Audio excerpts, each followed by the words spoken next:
दोस्तों नमस्कार। आपकी सफलता ही मेरा मिशन है और ज्ञानकोश एजुकेशन पर आपका अभिनंदन है। जैसा कि आप जानते हैं कि आपके अपने चैनल ज्ञानकोश एजुकेशन से यूपी टेट और सी टेट के कंप्लीट कोर्स की तैयारी करवाई जा रही है। आपको यहाँ से लेक्चर वीडियो भी मिल रहा है और साथ ही साथ प्रैक्टिस सेट भी मिल रहा है। इसलिए अगर आप इस चैनल के साथ बने रहें तो आपका पूरा का पूरा कोर्स भी कंप्लीट हो जाएगा और बहुत शानदार प्रश्नों का संकलन यहाँ से आपको मिलेगा, जिससे आपका एक सीट अगर आप यूपी टेट का एग्जाम दे रहे हैं तो उसमें भी फिक्स हो जाएगा और एक सीट सी टेट का एग्जाम दे रहे हैं तो उसमें भी फिक्स हो जाएगा। तो आइए हमारे साथ बने रहिए और हम लोग सीधे शुरू करते हैं। आज जो आपके सामने जो वीडियो है यह सी टेट का सॉल्व पेपर है, क्योंकि इसके पहले मैं और कई सॉल्व पेपर यूपी टेट का सी टेट का अपलोड कर चुका हूं। उसका प्लेलिस्ट भी बाकायदे है, प्लेलिस्ट में जा करके आप उस वीडियो को देख सकते हैं। तो सबसे पहले मैं यहाँ से प्रैक्टिस सेट तैयार करवा आपका क्या कहते हैं कि हल क्वेश्चन जो प्रीवियस ईयर का है उसको मैं करवा दे रहा हूँ। उसके बाद लगातार आपको ये आपका लेक्चर वीडियो और practice set, lecture video practice set, lecture video practice set लगातार मिलता रहेगा। तो आज आपका जो पेपर है वह 2019 का है, सी टेट का पेपर, जो 8 दिसंबर 2019 को हुआ था। ठीक है ना। तो इसका हल प्रश्न पत्र के साथ मैं आपके सामने उपस्थित हूं। आइए देखिए, और ये जूनियर लेवल का है, ये 6 से 8 के लिए जो होता है उस लेवल का है। यहां देखिए, ठीक है ना। सबसे पहले आप इस गद्यांश को पढ़ लीजिएगा। गद्यांश को अगर हम पढ़ेंगे तो समय ज़्यादा लगेगा, सीधे हम लोग आते हैं अपने टॉपिक पर। ठीक है ना। गद्यांश पढ़ने के बाद जो पहला प्रश्न है वह है, वनस्पतियां जब सड़ने लगती हैं तो वातावरण को मिलती है, क्या मिलती है, यह आपको बताना है। तो गद्यांश के अनुसार आप जब पढ़ेंगे तो आपका उत्तर हो जाएगा तीसरा, कार्बन डाइऑक्साइड मिलती है। ठीक है ना। दूसरा प्रश्न है, पौधों और प्राणियों का जीवन एक दूसरे के अस्तित्व के समान आ जाएगा। उसके बाद जब हवा में लंबे समय तक, खाली स्थान में आपको भरना है, तो इसका जो विकल्प हो जाएगा तीसरा हो जाएगा, कार्बन डाइऑक्साइड और ऑक्सीजन का अनुपात समान रहे। माने जब कार्बन डाइऑक्साइड और ऑक्सीजन का अनुपात समान रहेगा तो पौधों और प्राणियों का जीवन एक दूसरे के अस्तित्व के समान आ जाएगा। ठीक है ना। आइए तीसरा प्रश्न हम लोग देख लेते हैं। तीसरा प्रश्न क्या कह रहा है? तीसरा प्रश्न कह रहा है कि वातावरण का विग्रह और समास होगा। वातावरण का विग्रह और समास क्या होगा?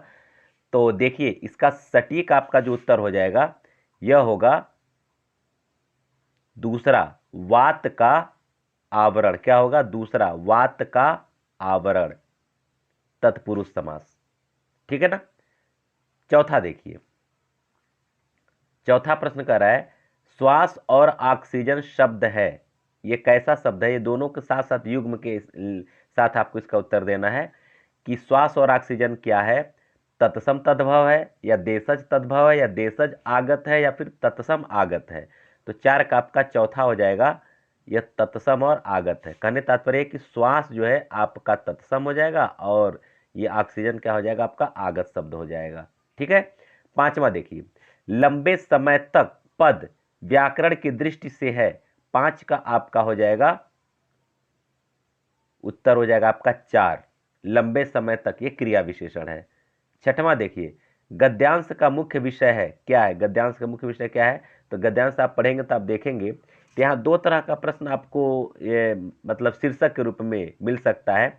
एक यह कि पौधों और प्राणियों का जीवन, और आपका जो पहला हो जाएगा ऑक्सीजन और कार्बन डाइऑक्साइड का संतुलन। लेकिन आप यहाँ ध्यान देंगे, ऐसे प्रश्न थोड़ा सा मैं इसलिए आपको दोनों को की तरफ इंगित कर रहा हूँ कि कभी कभी लगता है कि लग रहा है यार यही सही है, लेकिन जिसमें सबसे ज्यादा जिस चीज के बारे में वर्णन किया गया है वही आपका शीर्षक हो सकता है। तो इसमें सबसे ज्यादा वर्णन किया गया है ऑक्सीजन और कार्बन डाइऑक्साइड के संतुलन का। ठीक है ना। तो सही आपका शीर्षक या मुख्य विषय यही हो जाएगा। ठीक है।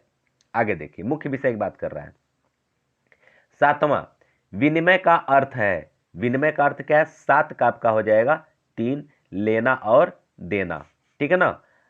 चलिए 8वां देखिए, हम सांस के साथ क्या करते हैं? तो 8 का आपका हो जाएगा 2, कार्बन डाइऑक्साइड लेते हैं और कार्बन डाइऑक्साइड छोड़ते हैं। 9 देखिए, ऑक्सीजन ग्रहण करने में अधिकांश जीवधारियों का स्वभाव कैसा होता है? ये आपको बताना है। तो मानव की तरह होता है, माने वह भी सांस में ऑक्सीजन लेते हैं और कार्बन डाइऑक्साइड छोड़ते हैं। दोस्तों, अगर आप इस चैनल से कंप्लीट कोर्स की तैयारी करना चाहते हैं, शानदार प्रैक्टिस सेट प्राप्त करना चाहते हैं, आप वीडियो लेक्चर प्राप्त करना चाहते हैं अपने सिलेबस के अनुसार, तो इस चैनल को सब्सक्राइब कर लीजिए और जितने लोग देख रहे हैं सब के सब लोग लाइक और शेयर अवश्य कीजिए। चलिए अगला हम लोग देखते हैं प्रश्न नंबर 10।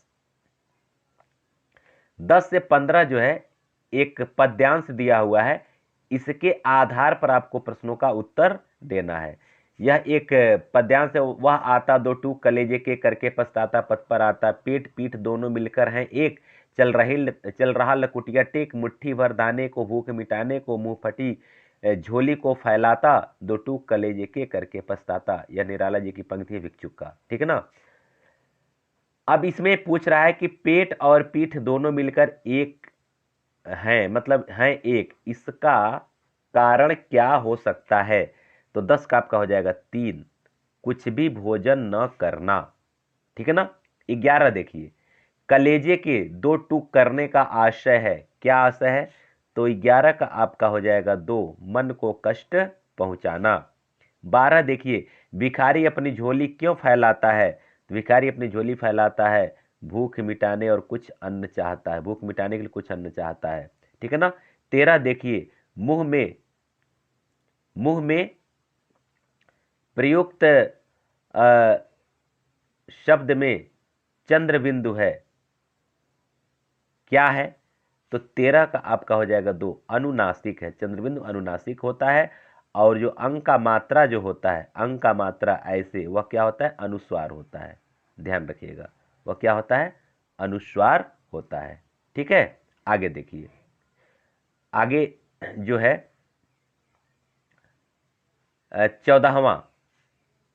14वां आपका जो प्रश्न है वह है, काव्यांश से हमारे मन में उठने वाला भाव है। तो 14 का आपका हो जाएगा 3, करुणा का भाव इससे उठ रहा है, ठीक है ना।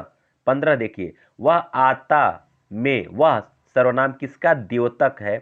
तो यह आप अच्छी तरह समझ रहे हैं किसके बारे में बताया गया? भिक्षुक बारे में बताया गया, तो भिक्षुक है, ठीक है।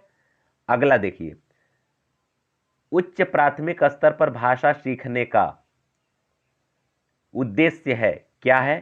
तो 16 का आपका हो जाएगा 2, ये वाला, भाषा की बारीकी और सौंदर्य बोध का सही रूप से समझना। 17 देखिए, ज्ञान से संबंधित अन्य विषयों की समझ का विकास तथा उसके आनंद उठाने की क्षमता का विकास उच्च प्राथमिक स्तर पर भाषा सीखने का क्या है? तो इसका हो जाएगा 2, एक महत्वपूर्ण उद्देश्य है।